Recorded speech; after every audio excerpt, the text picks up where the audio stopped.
Jūs aiziet pie darba devējiem, kas ir viena puse. Jūs aiziet pie arotbiedrībām, kas ir otra puse.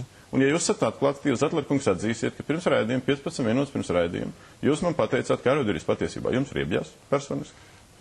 Domājams, būsim korekti. Ja jūs reiz tādā stilā, tad es jums varu pateikt noteikti. Es jums teicu pavisam kaut ko citu, ka man pārsteidza, ka šis sociālais dialogs, ja, no abām, kur iestājās valdība. Mēs maz runājam par sociālo dialogu. Valdība, darba devēji un ārotbiedrības mūsu valstī pārsteidzoši labi funkcionē nacionālā līmenī. To es jums teicu. Ļaujiet, nē, es nepiekrītu, bet ļaujiet nostādīt jautājumu. Jūs ejat pie vieniem, pie pretējas puses.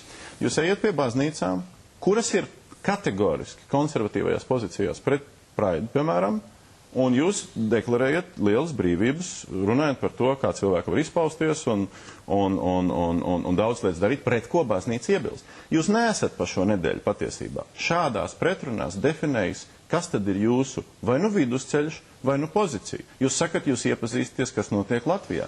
Vai tas nav par maz? Kas būtu jādara vēl? Prezidentam varbūt būtu jādefinē kaut kas vairāk.